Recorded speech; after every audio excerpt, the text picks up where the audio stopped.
క్రీస్తునందు ప్రియమైనటువంటి దేవుని సంగమా, ప్రభు పేరట ఈ యొక్క ఆరాధనకు చేరి వచ్చిన మీ అందరికీ మన రక్షకుడును ప్రాణ విమోచకుడైన యేసుక్రీస్తు నామమున ప్రత్యేకమైన వందనాలు తెలియజేస్తున్నాం. ఈరోజు ఈ ఆరాధన కూడికలో చేరి దేవుని స్తుతించుటకు, మహిమపరచుటకు మనమందరం కూడా చేరి ఉన్నాం. అయితే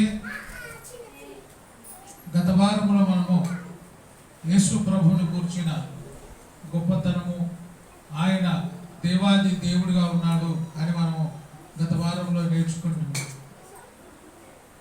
ఎందుకు ఈ విషయాలు చెప్పవలసి వస్తుంది అంటే, ఈ మధ్యకాలంలో చాలామంది ప్రభు అయిన యేసుక్రీస్తు గురించి అనేక విధాలుగా మాట్లాడుకుంటున్నారు. యేసుక్రీస్తు దేవుడు కాదు అని, యేసుక్రీస్తు మనుష్యుడని, యేసుక్రీస్తు ఆరాధనకు పాత్రుడు కాదు అని ఈ విధంగా చాలామంది బోధలు చేస్తూ ఉన్నారు. అయితే నిన్న వారమున మనము నేర్చుకున్నాం, యేసుక్రీస్తు దేవుడై ఉన్నాడు మరియు తండ్రితో సమానుడుగా ఉన్నాడు అని లేఖన భాగముల ద్వారా మనం నేర్చుకుంటున్నాం. ఈరోజు మనం ఏం నేర్చుకుంటున్నాం అంటే, ప్రభు అయిన యేసుక్రీస్తు ఆరాధనకు పాత్రుడు అని ఈరోజు మనం నేర్చుకుంటున్నాం. తండ్రి అయిన దేవునికి మాత్రమే మనం ఆరాధించాలా, లేదా క్రీస్తు యేసుని కూడా ఆరాధించవచ్చా అని ఈరోజు మనం నేర్చుకుంటున్నాం. పరిశుద్ధ గ్రంథములో కీర్తనలు 95వ అధ్యాయము 6-7 వచనాలు చదువుకుందాం. కీర్తనలు 95వ అధ్యాయము 6-7 వచనాలు చదువుకుందాం.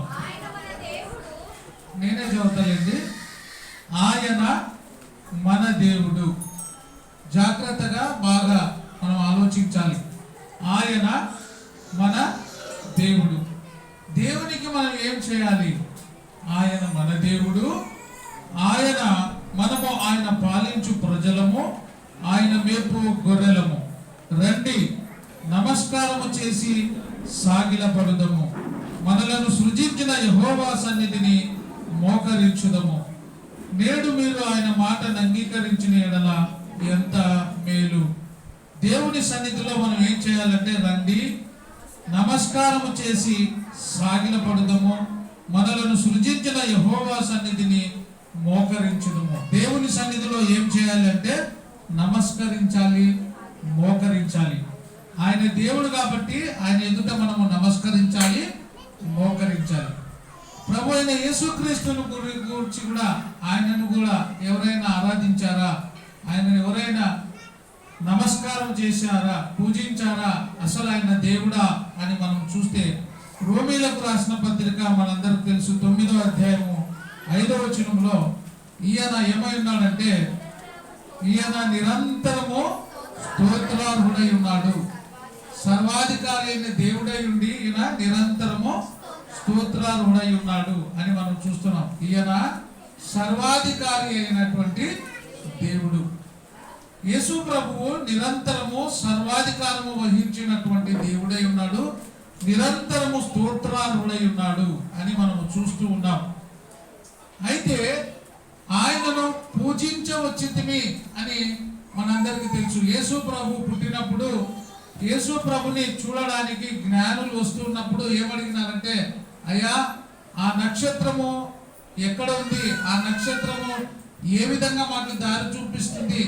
మాకు తెలిపినట్టయితే మేము ఆయనను పూజింప వచ్చితిమి అని చెప్పి ఆయనను పూజించినట్టుగా మనం చూస్తున్నాం. మత్తయి సువార్త చూడండి. మత్తయి సువార్తలో ఆ మాట వ్రాయబడి ఉంటుంది. మత్తయి సువార్త 2వ అధ్యాయము 10వ వచనము చూస్తే, ఇక్కడ వచ్చిన వారు అజ్ఞానులు కాదు, జ్ఞానులు. జ్ఞానులు తూర్పు దేశపు జ్ఞానులు. మనలాగా జ్ఞానము లేనటువంటి వారు కాదు, ఎంతో జ్ఞానము కలిగిన వారు. ఏం చెప్తున్నారంటే, వారు ఆ నక్షత్రమును చూచి అత్యానంద భరితులై ఇంటిలోనికి వచ్చి తల్లి అయిన మరియను ఆ శిశువును చూచి సాగిలపడి ఆయనను పూజించి, సాగిలపడి ఆయనను పూజించి అనే మాట చూస్తూ ఉన్నాం. సాగిలపడి ఆయనను పూజించి. ఎవరిని పూజిస్తున్నారు? పుట్టినటువంటి యేసు ప్రభుని చూసి ఆ యొక్క జ్ఞానులు ఆయన ఎదుట సాగిలపడి పూజిస్తూ ఉన్నారు అని చూస్తున్నాం. మనుషుల ఎదుట సాగిల పడతామా, దేవుని ఎదుట సాగిల పడతామా? దేవుని ఎదుట సాగిల పడేవారుగా ఉన్నాం. దేవుని మనము పూజింప బద్దులమై ఉన్నాం.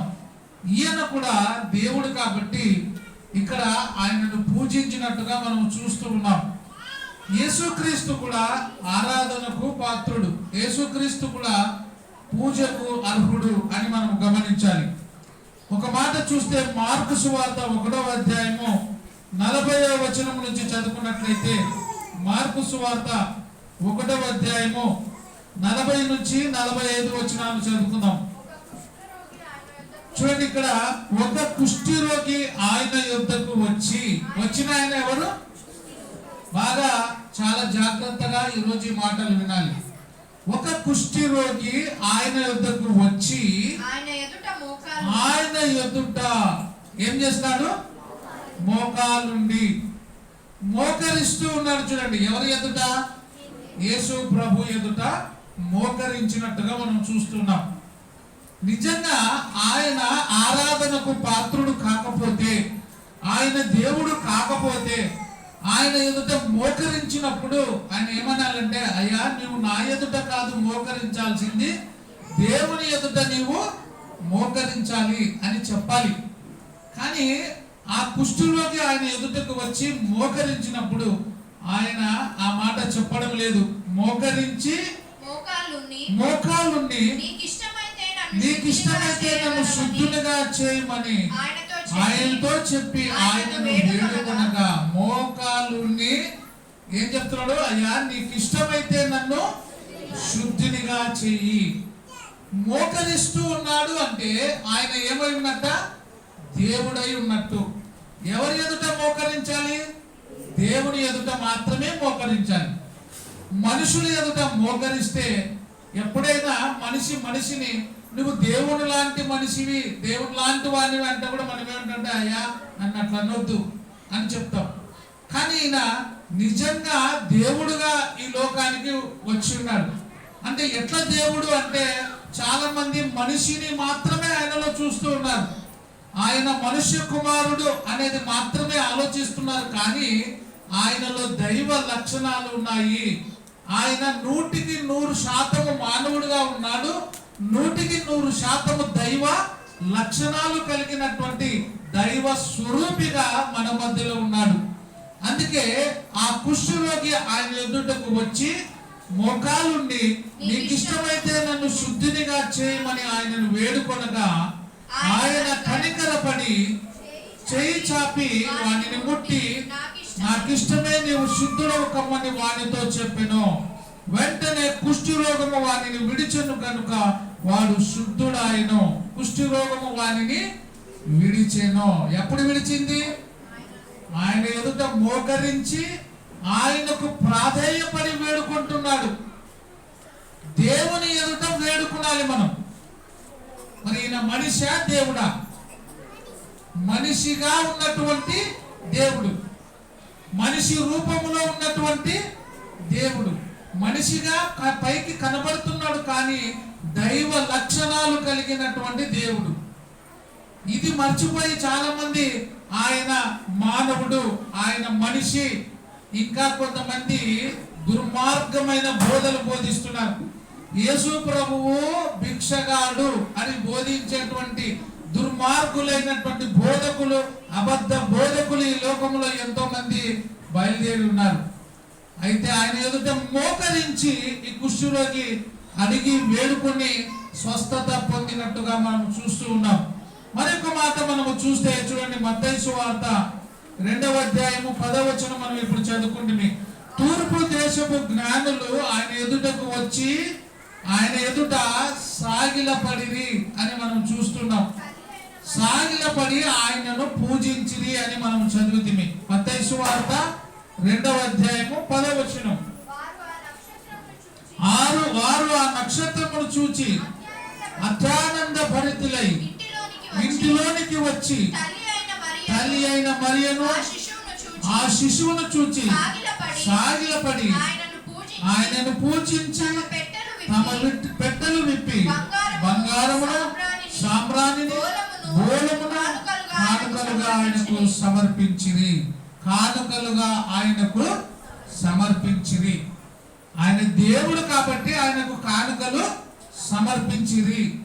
ఆయనకు సాగిలపడిరి, ఆయనను పూజించిరి అని మనం చూస్తున్నాం. ఆయన పూజకు అర్హుడు, ఆయన ఆరాధనకు పాత్రుడు, ఆరాధనకు యోగ్యుడు. అసలు ఆదివారం అంటేనే ఏమంటే ఆయనను ఆరాధించడము. ఆరాధించడం అంటే ఆయన సన్నిధిలోనికి రావడము, ఆయనను వేడుకొనడము, ఆయనను పూజించడము, ఆయనను గురించి మనము గాన ప్రతిగానములు చేయడం. ఈ కుష్ఠిలోకి యేసు ప్రభు దగ్గరికి వచ్చి మోకరించి ఆయనను వేడుకున్నాడు. మత్తయి సువార్త 17వ అధ్యాయము 14వ వచనం నుంచి కూడా చదువుకున్నట్లయితే ఒక రోగము గలవాడు వచ్చినాడు. ఈయన ఎవరంటే చాంద్ర రోగము గలవాడు. చూడండి, మత్తయి సువార్త 17వ అధ్యాయము 14. వారు జనసమూహమునొద్దకు వచ్చినప్పుడు ఒకడు ఆయన యొద్దకు వచ్చి ఆయన ఎదుట మోకాలుని. చూడండి, ఇక్కడ కూడా ఏం చేస్తున్నారు? ఆయన ఎదుట, బాగా వినాలా, ఆయన ఎదుట ఏం చేస్తున్నారు? మోకాలుని, ప్రభువా నా కుమారుని కరుణించుము. మోకరించేది ఎవరి దగ్గర? అందుకే పైన ఆకాశం మందును భూమి మీదను భూమి కింద నీళ్ళ యందును ప్రతి వాని మోకాలు యేసుక్రీస్తు నామములో వంగబడాలి. యేసు ప్రభు నామములో మోకరించి ప్రార్థన చేయాలి. ఈ యొక్క రోగము గల వాని కోసమై ఒకడు వచ్చి ఏం చేస్తున్నాడు? ఆయన ఎదుటకు వచ్చి ఆయన ఎదుట మోకాలుండి, ప్రభువా నా కుమారుని కరుణించు. కుమారుని కోసము తండ్రి వచ్చి యేసు ప్రభు దగ్గర మోకరిస్తూ ఉన్నాడు. చూడండి, నా కుమారుని కరుణించుము. వాడు చాంద్ర రోగి అయి మిక్కిలి బాధపడుచున్నాడు. ఎలాగనగా అగ్నిలోను నీళ్లలోను తరచుగా వాడు పడుచున్నాడు. ఎక్కడెక్కడ పడుతున్నాడు? అగ్నిలోను నీళ్లలో వాడు పడిపోతున్నాడు. వారికి బాగు కావడం లేదు. నీవే బాగు చేసేవాడవు కాబట్టి నీ గురించి తెలుసుకొని నీ ఎదుటికి వచ్చి నీ ఎదుట మోకరించి అడుగుతున్నామయ్యా, నా కుమారుణ్ణి నీవు బాగు చెయ్యి అని. ఇక్కడ కూడా ఆయన ఏమన్నా మోకరించినప్పుడు, అయ్యా నా ఎదుట కాదు నువ్వు మోకరించాల్సింది, దేవుని ఎదుట మోకరించాలి అని చెప్పాలి. కానీ అక్కడ కూడా ఆయన చెప్పలే. ఎందుకంటే ఆయన ఏమై ఉన్నాడు? దేవుడు కాబట్టి వారు చేసినటువంటి విన్నపాన్ని, వారు వచ్చి మోకరించినటువంటి ఆ యొక్క విధేయతను ఆయన అంగీకరించినట్టుగా మనం ఇక్కడ చూస్తూ ఉన్నాం. వారితో ఏమంటో చూడండి, అందుకు యేసు విశ్వాసము లేని మూర్ఖతరము వారలారా, మీరు ఎంత కాలము ఉందును, ఎంతవరకు మిమ్మల్ని సహింతును, వానిని ఆ యొద్దకు తీసుకొని రండని చెప్పాను. అంతటా యేసు ఆ దయ్యము గద్దింపగా అది వాని వదిలిపోయెను. ఆ గడియ నుండి ఆ చిన్నవాడు ఏం పొందినాడు? స్వస్థత పొందెను. స్వస్థత పొందెను. స్వస్థతలు చేసే శక్తి ఎవరికి ఉంది? దేవునికి మాత్రమే ఉంది. పాపములు క్షమించే శక్తి ఎవరికి ఉంది? దేవునికి మాత్రమే ఉంది. కానీ ఏ మనుషునికి కూడా పాపములు క్షమించేటువంటి అధికారం లేదు. ఆ మాట చెప్తున్నాడు చూడండి. ఆయన మార్కు సువార్త 2వ అధ్యాయము 1వ వచనం నుంచి చదువుకున్నట్లయితే అక్కడ కొన్ని దినములైన పిమ్మట ఆయన మరలా కపెర్నహూములోనికి వచ్చెను. ఆయన ఇంట ఉన్నాడని విని వచ్చినప్పుడు అనేకులు కూడి వచ్చిరి కనుక వాకిటైనను స్థలము లేకపోయెను. యేసుక్రీస్తు వచ్చినప్పుడు వాకిట కూడా స్థలము లేకపోయెను. ఆయన వారికి వాక్యము బోధించుచుండగా కొందరు పక్షవాయువు గల ఒక మనుషుని నలుగురి చేత మోయించుకొని ఆయన యొద్దకు తీసుకొని వచ్చి. ఎవరిని తీసుకొచ్చినాడు? పక్షవాయువు గల వానిని నలుగురు మంచము చేత ఆయన యొద్దకు వానిని తీసుకొని, అంటే మంచములోనే ఉన్నాడు వాడు, లేవలేనటువంటి పరిస్థితిలో ఉన్నాడు. వాని జీవితము దుర్భరమైన పరిస్థితిలో ఉంది. వాడు ఎన్నడూ కూడా నడవలేనటువంటి స్థితిలో మంచములోనే ఉన్నాడు. అయితే వానిని నలుగురు మోసుకొని ఆయన యొద్దకు వానిని తీసుకొని వచ్చిరి.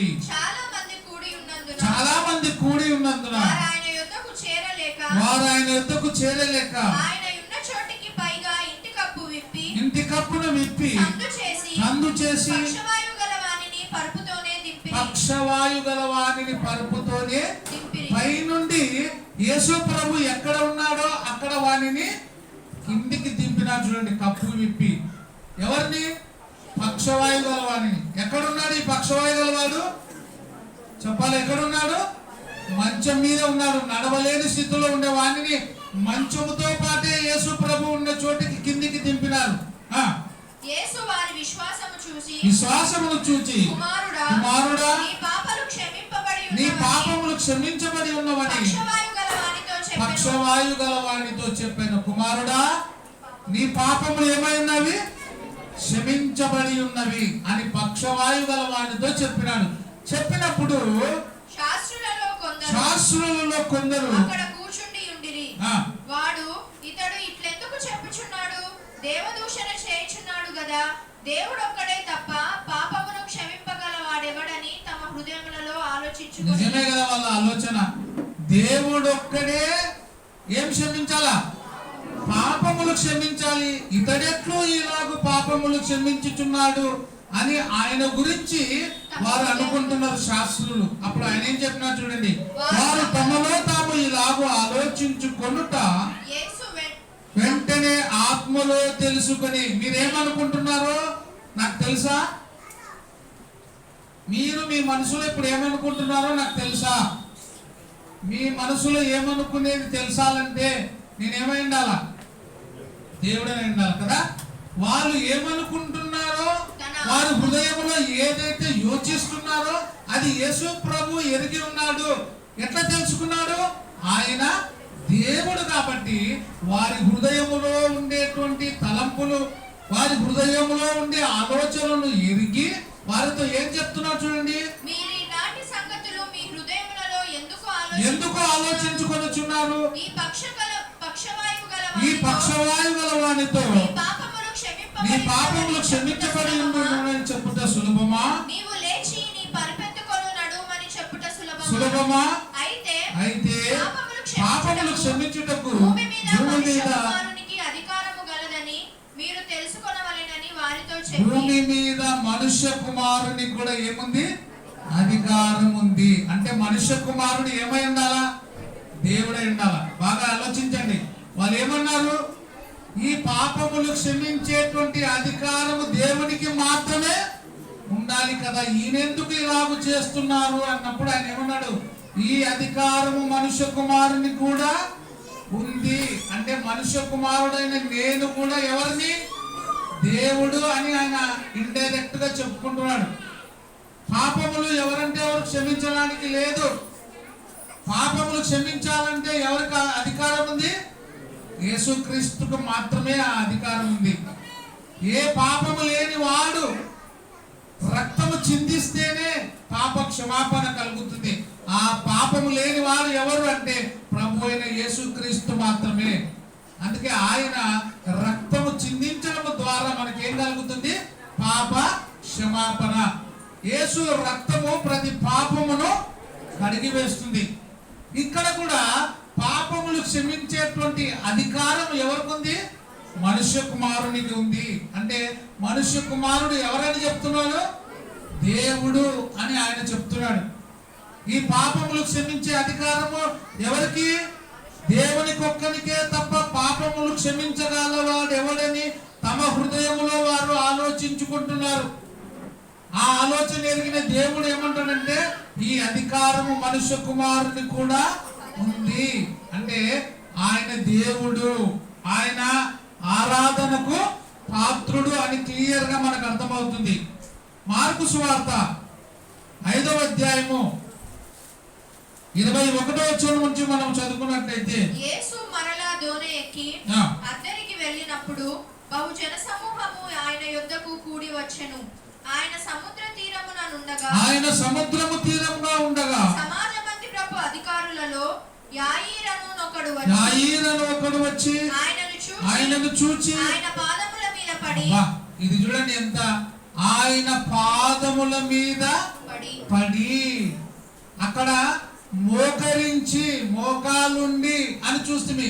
ఇక్కడ పాదముల మీద పడి, పాదముల మీద పడి ఏమంటాడు, నా చిన్న కుమార్తె చావనై ఉన్నది. పాదముల మీద పడి, పాదముల మీద పడినప్పుడు ఆయన మనిషి అయినప్పుడు ఏమన్నా, అయ్యా నా పాదముల మీద నీవు పడొద్దు, వద్దు అని చెప్పాలి. ఆయన పాదముల మీద ఈ యాయీరు పడినా కూడా ఆయన ఏమనడంలే, నా చిన్న కుమార్తె చావనై ఉన్నది, అది బాగుపడి బ్రతుకున్నట్లు నీవు వచ్చి దాని మీద నీ చేతులు ఉంచవలెనని ఆయనను మిగుల బ్రతిమాలు కొనగా ఆయన అతనితో కూడా వెళ్ళెను. బహుజన సమూహమును ఆయనను వెంబడించి ఆయన మీద పడుచుండిరి.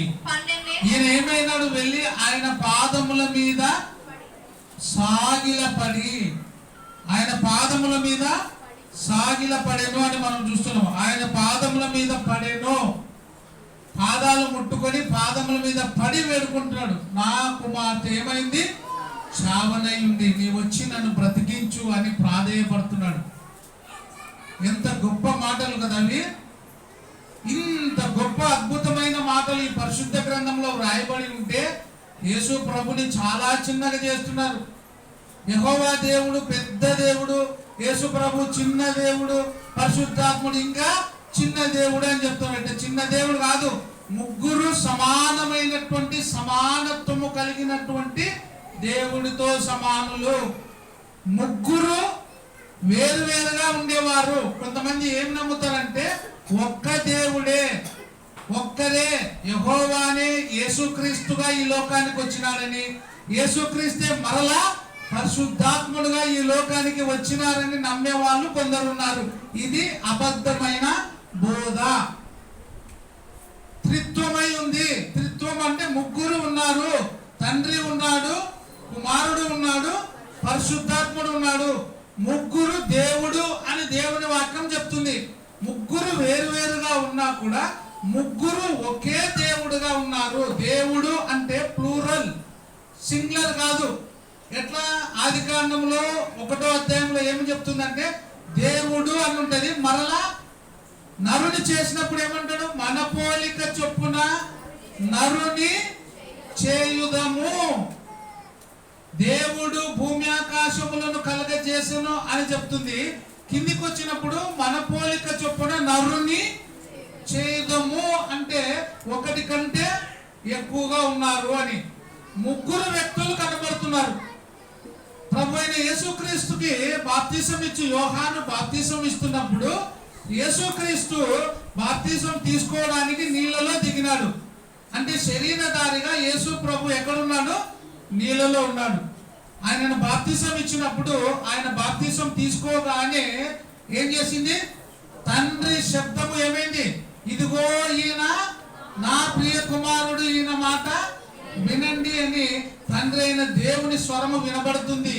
పరిశుద్ధాత్ముడు పావురం వల్లే దిగి వచ్చినాడు. అంటే అక్కడ ముగ్గురు కనబడుతున్నారు.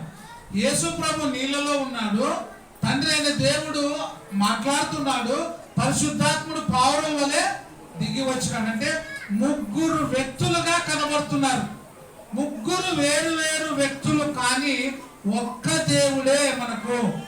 ముగ్గురు ఒక్క దేవుడే, మళ్ళా త్రియేక దేవుడు కాదు, త్రిత్వమైన ఏక దేవుడు, ముగ్గురుగా ఉన్న ఒక్క దేవుడు అని మనం జ్ఞాపకం చేసుకోవాలి. అందుకోసమే ఆయన నీళ్ళలో బాప్తిసం తీసుకుంటున్నప్పుడు మనకి స్పష్టంగా కనబడుతుంది. మార్కు సువార్తలు ఇప్పుడు మనం చదివి పాదముల మీద పడేను అని చూస్తున్నాం. లూకా సువార్త 7వ అధ్యాయము, లూకా సువార్త 7వ అధ్యాయము 36వ వచనం నుంచి చదువుకుందాం. పరిసయ్యులలో ఒకడు తనతో కూడా భోజనం చేయవలెనని ఆయనను అడిగాను. ఆయన పరిసయ్యుని ఇంటికి వెళ్ళి భోజన పంక్తిని కూర్చొని ఉండగా ఆ ఊరిలో ఉన్న ఒక పాపాత్మురాలైన చూడండి, ఆ ఊరిలో ఉన్న పాపాత్మురాలైన ఒక స్త్రీ యేసు పరిసయ్యుని ఇంట భోజనమునకు కూర్చున్నాడని తెలుసుకొని ఒక బుట్టిలో బుడ్డిలో అత్తరు తీసుకొని వచ్చి వెనుక తట్టు ఆయన పాదముల యొద్ద నిలబడి ఏడ్చుచు కన్నీళ్లతో ఆయన పాదములను తడిపి ఎవరీమా? పాపాత్మురాలైనటువంటి స్త్రీ తన కన్నీళ్లతో యేసు పాదములను ఏం చేసింది? తడిపి. ఈమె ఇంతగా కన్నీళ్లతో పాదములు తడుపుతూ ఉన్నప్పుడు యేసుక్రీస్తు దేవుడు కాకపోతే ఏమనాలా? అమ్మా, నువ్వు వచ్చి నా పాదముల దగ్గర కూర్చొని నీ కన్నీళ్లు కారునట్టుగా నీ కన్నీళ్లతో నా పాదములు తడపాల్సిన అవసరము లేదు అని చెప్పాలి.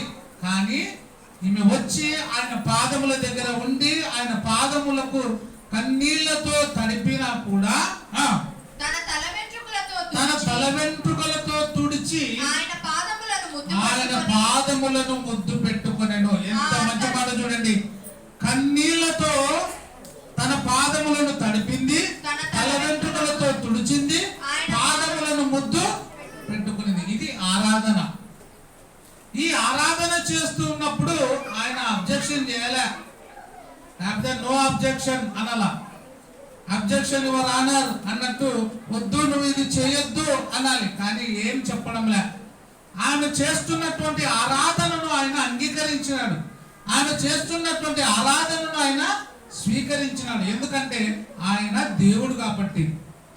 తన పాదములతో తన కన్నీళ్లతో తుడిపి తన తల వెంట్రుకలతో తుడిచి ఆయన పాదములను ముద్దు పెట్టుకొని ఆ అత్తరు వాటికి పూసెను.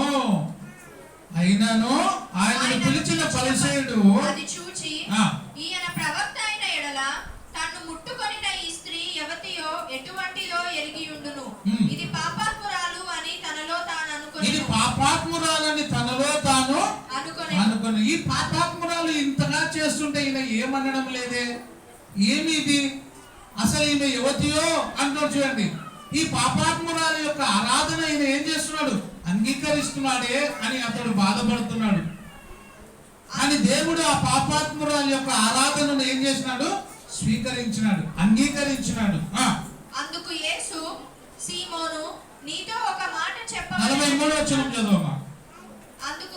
అందుకు సీమోను అతడు ఎవరికి ఎక్కువ క్షమించునో వాడే అని నాతో తోచుచున్నదని చెప్పగా ఆయన, నీవు సరిగ్గా యోచించితివని అతనితో చెప్పి ఆ స్త్రీ వైపు తిరిగి సీమోనుతో ఇట్లా నేను ఈ స్త్రీని ప్రత్యేకంగా ఆ పాపాత్మురాలైన స్త్రీని చూపిస్తున్నాడు. ఏమని? ఈ స్త్రీని చూచుచున్నావే, నేను నీ ఇంటిలోనికి రాగా నీవు నా పాదములకు నీయలేదు, కానీ ఈమె తన కన్నీళ్లతో నా పాదములను తడిపి తన తల వెంట్రుకలతో తుడిచెను. నీవు నన్ను ముద్దు పెట్టుకోలేదు, కానీ నేను లోపలికి వచ్చినప్పటి నుండి ఎంత చక్కని మాట. ఈమె నా పాదములు ముద్దు పెట్టుకొనుట అంటే వచ్చినప్పటి నుండి నన్ను విడువక ఆరాధిస్తూనే ఉంది. తన కన్నీటితో పాదములు తడిపి తల వెంట్రుకలతో తుడుస్తూ అత్తరు పూస్తూ తన బాధను దేవుని ఎదుట వెళ్ళబుచ్చుతూ ఉంది. ఇవన్నీ కూడా చెప్తున్నాడు. ఈమె చూడు ఎంతగా నన్ను ఆరాధిస్తుంది, ఈమె ఇంతగా నా ఎడల వేడుకుంటుంది కదా అంటున్నాడు. నూనెతో నా తల అంటలేదు, కానీ పాదములకు అత్తరు పూసెను. ఆమె విస్తారముగా ప్రేమించెను గనుక ఆమె యొక్క విస్తార పాపములు క్షమింపబడినని నీతో చెప్పుచున్నాను. ఆమె విస్తారమైన పాపములు క్షమించబడి ఉన్నవి. పాపములు క్షమించబడి ఉన్నవి. పాపములు క్షమించే అధికారం ఎవరికి ఉంది అన్నాడు ఆయన. మనుష్య కుమారుడైన నాకు కూడా పాపములు క్షమించే అధికారము ఉంది. వాళ్ళేమన్నారు? ఈయన ఇలాగూ ఎందుకు చేస్తున్నాడు? పాపములు క్షమించేది ఎవరు? దేవుడు ఒక్కడే కదా అని వాళ్ళు చెప్పినారు. ఇక్కడ పాపములు క్షమించబడినవి అంటే పాపములు క్షమిస్తున్న ఈయన ఎవరు? ఈయన కూడా ఏమై ఉన్నాడు? దేవుడై ఉన్నాడు. కాబట్టి పాపములు క్షమించడానికి హక్కు కలిగిన వాడుగా ఉన్నాడు. పాపములు క్షమించేటువంటి అధికారము గలవాడుగా ఉన్నాడు. అందుకే యేసుక్రీస్తు ఆరాధనకు అర్హుడు, యేసుక్రీస్తు ఆరాధనకు యోగ్యుడు అని మనం చూస్తున్నాం. ఈ పాపాత్మురాలైన స్త్రీ చాలా ప్రేమగా నేను ఆరాధిస్తుంది. అపొస్తలుల కార్యము 10వ అధ్యాయము 23వ వచనం. ఇవన్నీ ఎందుకు చూసుకుంటున్నాం అంటే యేసు ప్రభువు ఆరాధనకు పాత్రుడు అనే మాట ఈరోజు మనం చూస్తున్నాం. ఆయన ఆరాధనకు యోగ్యుడు, ఆయనను ఆరాధించ బద్ధులమై ఉన్నాము. మనం కూడా ఆయనను ఆరాధించాలి అని ఈరోజు నేర్చుకుంటున్నాం. అపొస్తలుల కార్యము 10వ అధ్యాయము 23వ వచనం నుంచి. మరునాడు అతడు లేచి వారితో కూడా బయలుదేరెను. యొప్పే వారైన కొందరు సహోదరులను వారితో కూడా వెళ్ళిరి. మరునాడు వారు కైసరయలో ప్రవేశించిరి. అప్పుడు కొర్నేలి తన బంధువులను ముఖ్య స్నేహితులను పిలిపించి వారి కొరకు కనిపెట్టుకొని ఉండెను. పేతురు లోపలికి రాగా కొర్నేలి అతనిని ఎదుర్కొని అతని పాదముల మీద పడి నమస్కారము చేసెను. అందుకు పేతురు నీవు లేచి నిలుము, నేను కూడా నరుడనే అని చెప్పి ఏమంటాడు? ఈయనైతే ఏమంటాడు? పాదముల మీద అన్నప్పుడు యేసు ప్రభు మాదిరి ఏమనకుండా ఉన్నాడా? మీకు అర్థమైందా? ఈ పాయింట్ మరొకసారి చదువు మా కీర్తన 10వ అధ్యాయము 23వ వచనం నుంచి. మరునాడు అతడు లేచి వారితో కూడా బయలుదేరెను. యొప్పే వారైన కొందరు సహోదరులను కొర్నేలి, పేతురు ఇద్దరు కూడా ఒక ఊరికి బయలుదేరి వెళ్ళినప్పుడు కైసర అనే ఊరిలో ప్రవేశించినప్పుడు అప్పుడు కొర్నేలి తన బంధువులను ముఖ్య స్నేహితులు అందరూ కూడా పిలిపించినప్పుడు వారి కొరకు కనిపెట్టుకొని ఉండెను. పేతురు లోపలికి రాగా కొర్నేలి పేతురుని ఎదుర్కొని పేతురు పాదముల మీద పడినట్టు ఏం చేసినాడు? కొర్నేలి పేతురు పాదముల మీద పడి నమస్కారము చేసినప్పుడు అందుకు పేతురు నీవు లేచి నిలువుము, నేను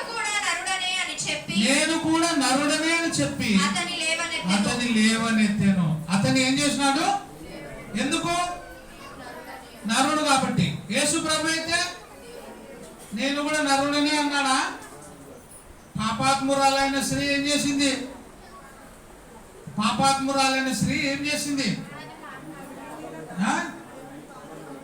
గట్టిగా చెప్పాలా? యేసు ప్రభు పాదములను కన్నీళ్లతో తడిపింది, తల వెంట్రుకలతో పాదములకు అద్దరు పూసింది. కుష్ఠరోగి ఆయన పాదముల ఎదుట ఏం చేసినాడు?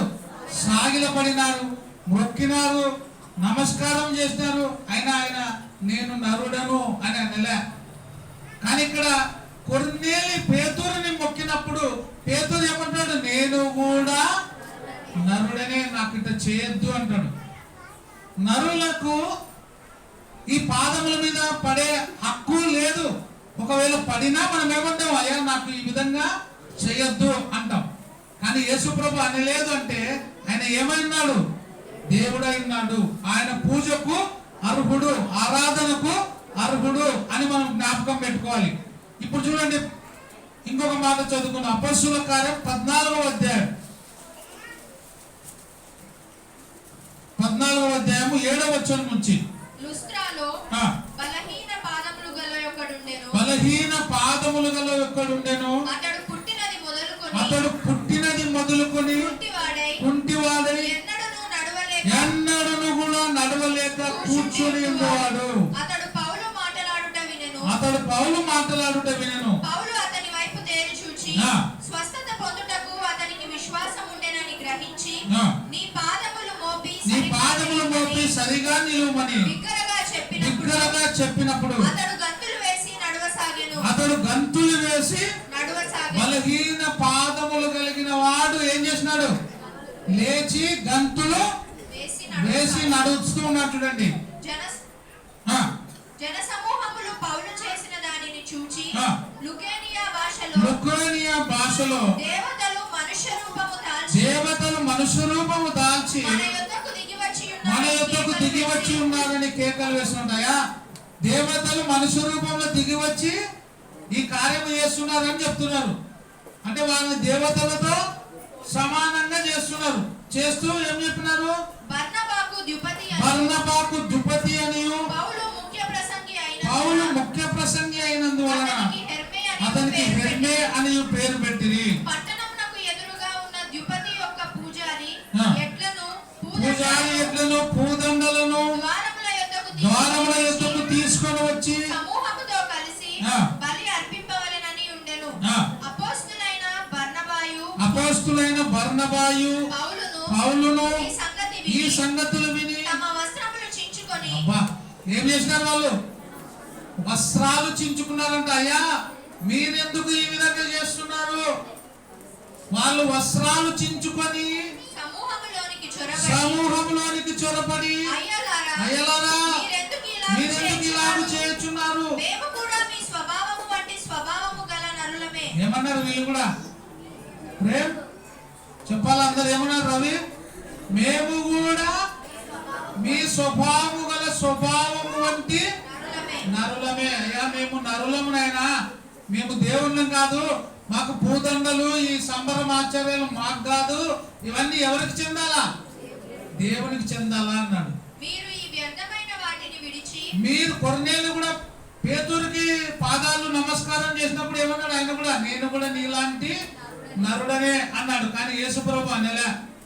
మీరు ఈ వ్యర్థమైన వాటిని విడిచిపెట్టి ఆకాశమును భూమియు వాటిలో ఉండు సమస్తమును సృజించిన జీవము గల దేవుని వైపు తిరగవలెనని మీకు సువార్త ప్రకటించుచున్నాము. ఎందుకు సువార్త ప్రకటిస్తున్నాము? ఆకాశమునకు భూమికి సముద్రమునకు అందులో ఉన్న వాటన్నిటిని సృజించిన జీవము గల దేవుని వైపు తిరగాలని ఈ సువార్తను మీకు. మేము దేవుళ్ళం కాదు నాయన, మేము ఎవరము? నరులము, మనుషులము అని. కానీ ఈనాడు మనుషులకు పూజలు చేస్తున్నారు. ఈనాడు సత్య సువార్తను విడిచిపెట్టి మనుషుల భజన ఎక్కువైపోయింది, పాస్టర్ల భజన ఎక్కువైంది. పాస్టర్లను అనుసరిస్తున్నారు.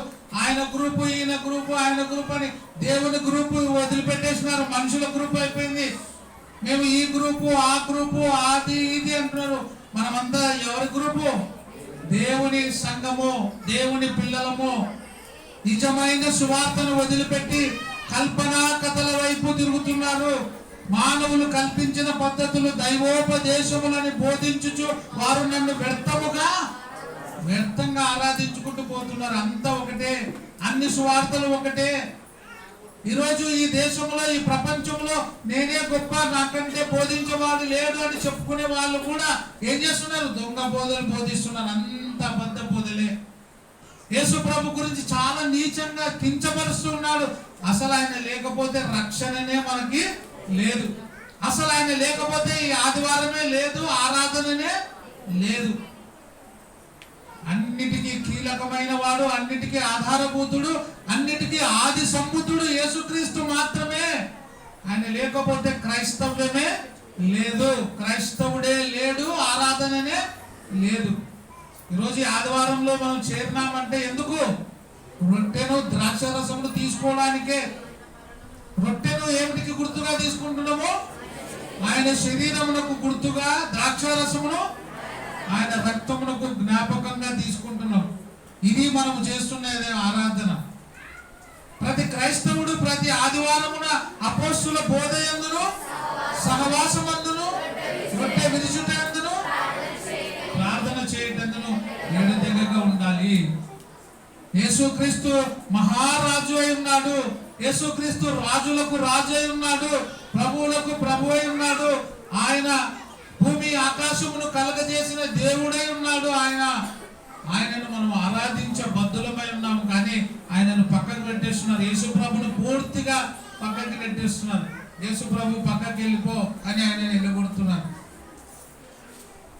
ఆయన భిక్షగాడని చెప్పుకుంటున్నారు. కానీ ఆయన పేరు చెప్పుకొని లక్షలు లక్షలు, కోట్లు కోట్లు సంపాదిస్తూ అసలు ఏమి లేని వాడు ఈరోజు పెద్ద పెద్ద కార్లుల్లా బంగ్లాలు కట్టుకొని ఉన్నారంటే ఎవరి భిక్ష? ఆయన పెట్టిన భిక్ష తీసుకొని ఆయన భిక్షగాడు అంటున్నారు. చూడండి, ఆయన పేరు చెప్పుకొని ఆయన ఈ భిక్షగాడు అని చెప్తున్నారు. తండ్రి కష్టపడి పెద్ద చేస్తే కొడుకు పెద్దోడై తండ్రిని భిక్షగాడు అన్నట్టుంది అనమాట. ఈరోజు కూడా యేసు ప్రభుని చాలా ఘోరంగా, చాలా అబద్ధ బోధలు ఉన్నాయి. జాగ్రత్త. ఎవడైనా కానీ క్రీస్తు దైవత్వాన్ని అంగీకరించకపోతే, యేసు క్రీస్తు దేవుడు కాదు అని బోధిస్తే అటువంటి వాడిని నీ దగ్గరికి రానియొద్దు. వాడు ఎంత గొప్పడైనా కానీ, రాజులకు రాజు కానీ, వాడు ఈ దేశాన్ని ఏదో పరిపాలన చేసే ప్రధాని కానీ, ఎవడైనా కానీ, క్రీస్తు బోధ కాక ఎవడైనా మీ యొద్దకు వస్తే వాడిని మీ ఇంట్లో చేర్చుకోవద్దు. శుభమని వానితో చెప్పొద్దు. ఒకవేళ చెప్పితే వాని దుష్టక్రియలో నువ్వు కూడా పాలుభాగస్తునివి. యేసుక్రీస్తుని దేవుడు కాదు అని వాడిని దగ్గరికి రానియొద్దండి. యేసుక్రీస్తు దేవుడే అని చెప్పి నటిస్తుంటారు, కానీ ఆ దేవుడు అంటారు మళ్ళా. యేసు ప్రభు చిన్న దేవుడు, యెహోవా దేవుడు పెద్ద దేవుడు, పరిశుద్ధాత్ముడు ఇంకా కొంచెం చిన్న దేవుడు అని. చిన్న దేవుడు పెద్ద దేవుడు లేదు. ముగ్గురు సమానమైనటువంటి దేవుడిగా దైవత్వము కలిగిన వారు. ఇది జ్ఞాపకం చేసుకోవాలా. ఎవరైనా చిన్న దేవుడు పెద్ద దేవుడు అంటే వాడు దొంగ బోధకుడు అని అర్థం. ఎవరైనా ముగ్గురు ఒకే రకంగా వచ్చినారు, యెహోవా అనే యేసుక్రీస్తుగా, యేసుక్రీస్తు పరిశుద్ధాత్ముడుగా వచ్చినాడు అంటే కూడా అది కూడా అబద్ధ బోధ. యెహోవా వేరు, యేసుక్రీస్తు వేరు, పరిశుద్ధాత్ముడు వేరు. వేరు వేరు వ్యక్తులు. ముగ్గురు వేరు వేరు వ్యక్తులు. ముగ్గురు ఒక్క దేవుడే. దేవునిలో ఎవరున్నారు? ముగ్గురు అనే వాళ్ళు ఉన్నారు. అది మనం జ్ఞాపకం చేసుకోవాలి. శరీరము ఒక్కటే. శరీరములో ఏముంది? ప్రాణము, ఆత్మ, నీరు. ఏమేమున్నాయి? రక్తము, నీరు, ప్రాణం. రక్తము, నీరు, ప్రాణం ఉన్నాయా లేదా? రక్తం ఉందా మీ లోపల? నీరు ఉందా? ప్రాణం ఉందా? మూడు ఉంటే ఏమి మనిషి? తండ్రి, కుమారుడు, పరిశుద్ధాత్ముడు, ముగ్గురు దేవుడు. రక్తము వేరు, నీరు వేరు, ప్రాణము వేరు. అవునా కదా? అర్థమవుతుందా? రక్తము వేరు, చెప్పాలా? రక్తము వేరు, నీరు వేరు, ప్రాణము వేరు. కానీ మూడు దేంట్లో ఉన్నాయి? మనిషిలో ఉన్నాయి. దేవుడు అనే దాంట్లో ముగ్గురు ఉన్నారు. ఎవరెవరు ఉన్నారు? తండ్రి ఉన్నాడు, కుమారుడు ఉన్నాడు, పరిశుద్ధాత్ముడు ఉన్నాడు. ముగ్గురు దేవుడు. ఇది జ్ఞాపకం పెట్టుకోవాలి. కాబట్టి యేసుక్రీస్తు ఆరాధనకు అర్హుడు. యేసుక్రీస్తు దేవుడే కానీ ఆయన ఆరాధించకూడదు ఆయనని అని చెప్పే వాళ్ళు కూడా ఉంటారు. యేసు ప్రభు దేవుడే కానీ చిన్న దేవుడు అని చెప్పే వాళ్ళు ఉంటారు. ఇష్టం వచ్చినట్టుగా మాట్లాడుతుంటారు. అది కాదు. నీ బోధ నా బోధ కాదు. బైబుల్ ఏం చెప్తుందో దాని ప్రకారంగా నడుచుకోవాలి. ఒక్క మాటతోనే చెప్పొచ్చు యేసు ప్రభు దేవుడు అని. యోహాను సువార్త 1వ అధ్యాయం 1వ వచనంలో ఏముంది?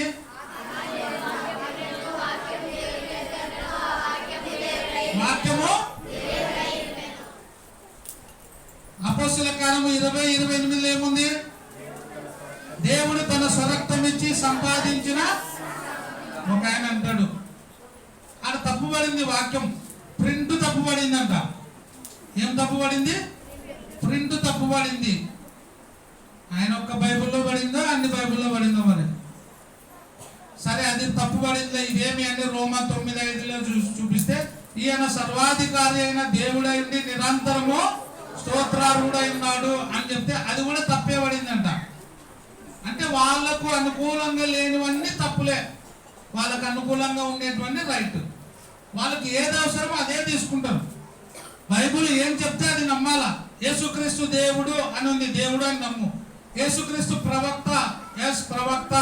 యేసుక్రీస్తు దేవదూత, ఆయన దేవదూత. యేసుక్రీస్తు మనుష్య కుమారుడు, ఆయన మనుష్య కుమారుడు. యేసుక్రీస్తు గొర్రెల కాపరి, అవును గొర్రెల కాపరి. అన్ని ఆయనే. ఇవన్నీ పెడతారు, ఇవన్నీ చెప్తారు, కానీ యేసుక్రీస్తు దేవుడు అనేది మాత్రం చెప్పరు. ఇవన్నీ అయినప్పుడు అదెందుకు చెప్పవు? ఇప్పుడు సందేశ్ ఉన్నాడు. సందేశ్ డాక్టర్ చదివినాడు, లాయరు చదివినాడు, తర్వాత జడ్జి కూడా అయినాడు అనుకో. ఏమంటారు ఆయనని? సందేశ్ లాయరు, జడ్జి, డాక్టరు అంటారు. అవునా కదా? అన్ని చెప్తారు. అన్ని చెప్పకుండా సందేశం మనిషి అంటే డాక్టరే కదా ఆయన. సందేశం మనిషి, మరలా ఎవరు? డాక్టర్. సందేశం మనిషి కానీ జడ్జి. సందేశం మనిషి ఎవరు? లాయరు. ఇవల్ల చెప్పాలా? ఇవన్నీ చెప్పరు. వాళ్ళకు అనుకూలమైన మాటలే చెప్తారు కానీ వాళ్ళకు అనుకూలం లేనివి మాత్రం ఏం చెప్తారు? దీంట్లో వాక్యం తప్పుంది అని చెప్తారు. కాబట్టి దేవుడు ఏం చెప్తాడంటే, మీరు ఏమి వినుచున్నారో జాగ్రత్తగా వినుడి, జాగ్రత్తగా ఆలోచన చేయండి అని చెప్తున్నాడు. కాబట్టి యేసుక్రీస్తు ఆరాధనకు అర్హుడు అని మరొకసారి లేఖన భాగం ద్వారా తెలియజేస్తున్నా. లూకా సువార్త 5వ అధ్యాయము 8వ వచనం చదువుకుందాం.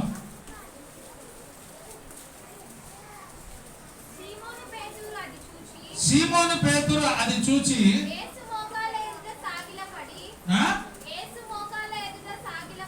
యేసు మోకాల ఎదుట సాగిలపడి, ప్రభువా నన్ను విడిచిపొమ్ము, నేను పాపాత్ముడనని చెప్పెను. ఎవరి ఎదుట పేతురు మోకరించున్నాడు? యేసు ఎదుట మోకాలుని సాగిలపడి, ప్రభువా నన్ను విడిచిపొమ్ము, నేను పాపాత్ముడనని చెప్పెను. నన్ను విడిచిపొమ్ము, నేను పాపాత్ముడనని చెప్పెను. యేసు ఎదుట ఏం చేస్తున్నారు? మోకాలుండి అని మనం చూస్తున్నాం. కాబట్టి మనం కూడా ఆయన ఎదుట ఏముండాలా? మోకరించాలి. ప్రతి వాని మోకాలు యేసుక్రీస్తు నామమున వంగాలి, ప్రార్థన చేయాలి. ఆయన దేవుడై ఉన్నాడు, ఆయన రాజులకు రాజై ఉన్నాడు, ఆయన ప్రభువులకి ప్రభు అయి ఉన్నాడు, ఆయన జీవాధిపతి అయి ఉన్నాడు, ఆయన జీవము గలవాడై ఉన్నాడు. ఆయన ఏమన్నాడు? నేనే మార్గము, నేనే సత్యము, నేనే జీవమునై ఉన్నాను, నా ద్వారానే తప్ప ఎవరు కూడా తండ్రి యొద్దకు రాడు అని సెలవిచ్చినాడు. కాబట్టి ఆయనే మార్గము, ఆయనే సత్యము, ఆయనే జీవం. కాబట్టి ఆయన ద్వారానే మనము తండ్రి యొద్దకు చేరాలి. ఆయన దేవుడుగా, ఆయన దైవ కుమారుడుగా మనం అంగీకరించి ఆయన ఆరాధనకు పాత్రుడు అని మనం ఎంచి ఆయనను ఆరాధించ బద్ధులమై ఉన్నామని మరొకసారి వాక్య భాగం ద్వారా తెలియజేస్తూ ముగిస్తున్నాను. అందరికీ వందనాలు.